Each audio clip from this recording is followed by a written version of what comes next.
잠깐 계셔요. 두 번째는 초중고학교를 발표하시면 공식 발표, 공식 토론 다 끝나시면 조영길 변호사님, 박상윤 선생님, 홍순희 선생님께서 각각 5분씩 또 말씀해 주실 거고, 그리고 나서 세 번째, 고등학교 끝나고 나시면 이형호 교수님, 임창수 선생님이시죠. 그리고 이만석 선교사님 해주시고, 종합토론 시간에는 최선현 특성화고 노동조합, 그리고 나서 은정 학부모님, 그리고 광정희 학부모님, 윤설 특성화고 노동조합, 정성조 교사, 김경 교사, 김성조 교사, 이렇게. 이거는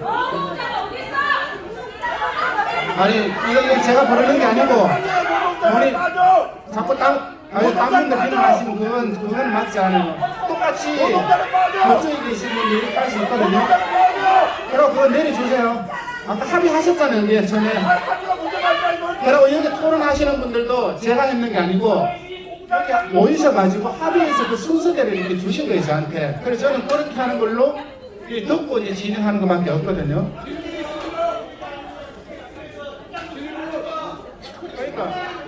그러니까 내려주세요 좀 진짜. 아니 내려주시라고요. 합의하신 거 자꾸 깨니까 딴 데서 자꾸 이러시잖아요. 홍원 교수님 두 분 나오세요. 시간 교수님들. 질문 있습니다. 질문. 누구한테요? 네? 아니요.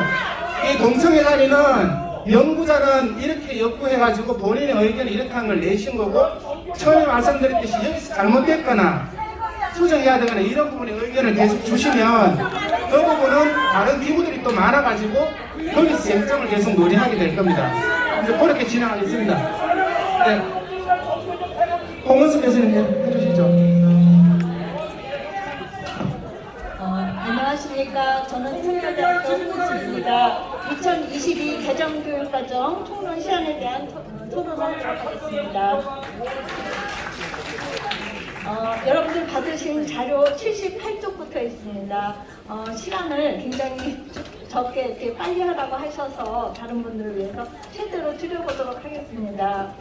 흔히 교육은 100년지 대계라고 말씀하시는데, 그러나 정말 차분히 100년을 내다보면서 큰 방향을 설정하기에는 사회가 예측 불가능하게 급변하고 있습니다.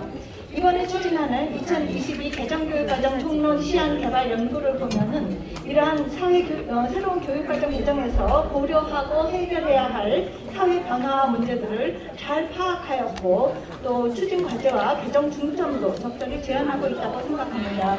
이런 점에서 총론을 개발하시기 위해 수고하신 총론 연구팀에게 감사를 먼저 드리겠습니다. 2015 개정교육과정과 비교해보면 이번 교육과정에서는 여러 가지 변화점들이 눈에 띄는데 많은 점에서 진일보한 것으로 보입니다.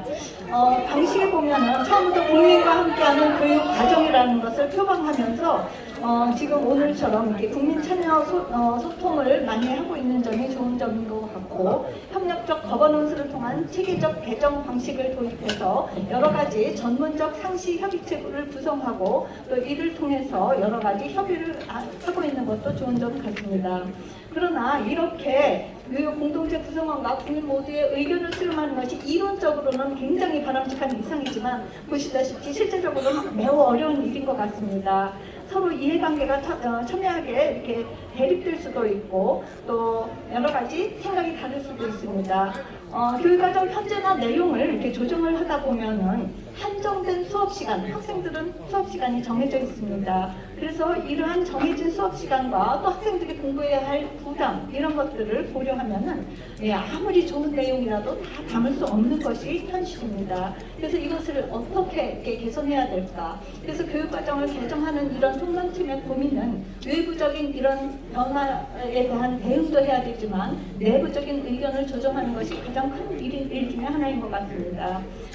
이미 노력을 하고 계시겠지만 이런 갈등을 해소하기 위한 방법 중에 하나는 사실은 개정하기 전에 이런 엄밀하게 우리가 따라야 할 여러 가지 총론적인 원칙들을 먼저 좀 정해두는 것이 굉장히 도움이 될 것 같습니다. 몇 가지 제안을 하기는 했지만 이 부분은 건너뛰고 이제 2번 번호 80쪽으로 넘어가도록 하겠습니다. 총론 살펴보는데 먼저 형식적인 측면과 그 다음에 내용을 살펴보도록 하겠습니다. 형식적인 측면에서 보면 이미 앞에서 설명을 황교안 교수님께서 잘 해주셨지만 그 장별 안내문 항상 저희가 그렇죠. 이렇게 간단한 메뉴판이 있으면 더 좋듯이 이런 장별 안내문 이런 건 굉장히 친절한 도입이고 좋은 것 같습니다. 그 다음에 목차가 수정되어 있는데 교육과정 구성의 중점을 인간상 앞으로 이렇게 했는데 그동안 총론 문서들을 보면은 개정 방향이나 이런 것들은 해설서에만 넣었지 총론 문서에 들어간 적이 없습니다. 그런데 이번에 과감하게 이런 개정 취지나 방향을 총론 문서에 담은 건 잘 하신 것 같습니다.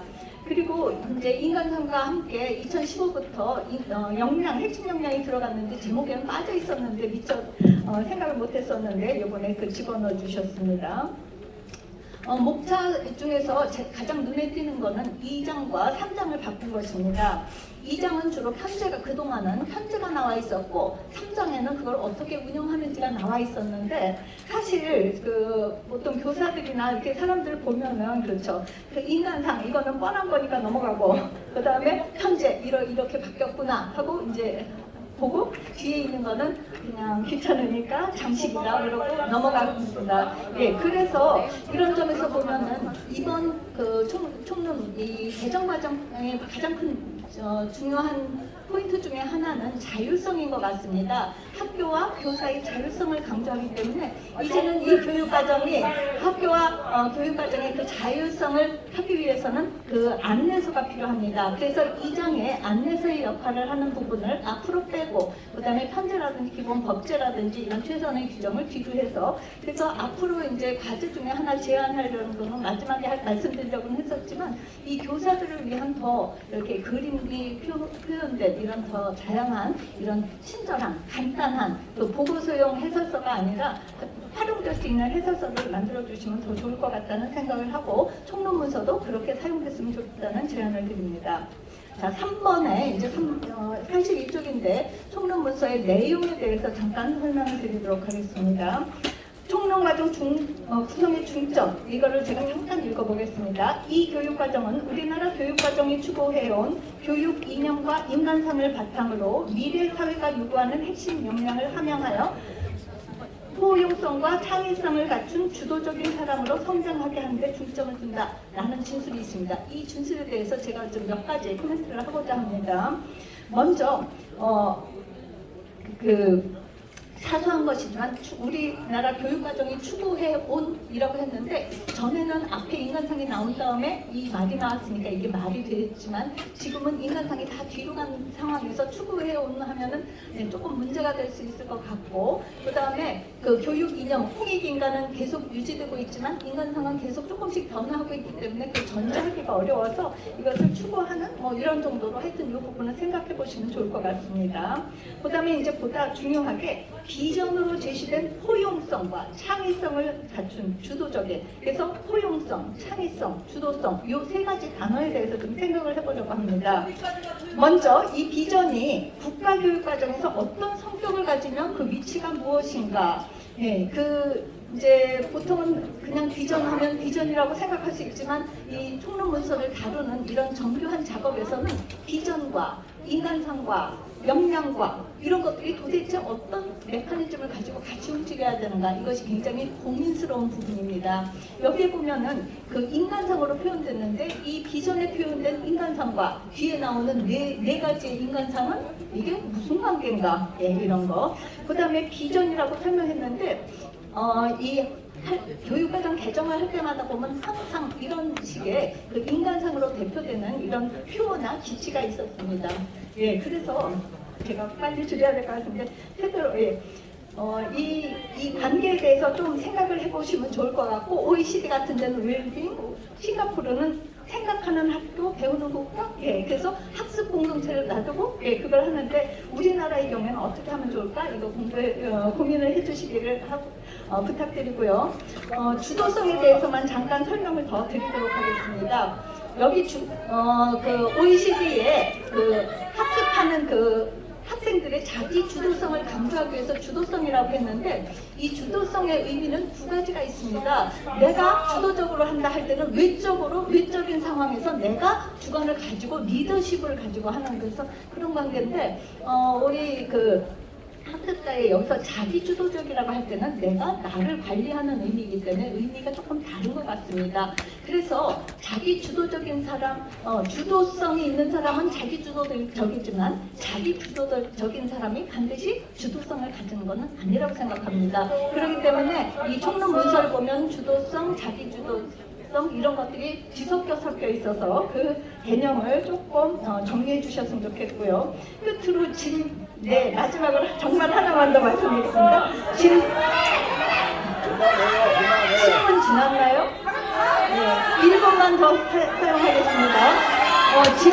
진로 교육과 관련해서 연계 교육을 한 거는 굉장히 좋습니다. 그러나 연계 교육과 진로 교육과 그 다음에 생애 교육 이 개념은 구분이 좀 될 필요가 있고, 그 다음에 그래서 이 진로 교육에 대해서 이것이 학생들의 삶의 의미를 찾는 것으로 좀 확정이 됐으면 좋겠다는 의견을 말씀드립니다. 이상으로 마치겠습니다. 감사합니다.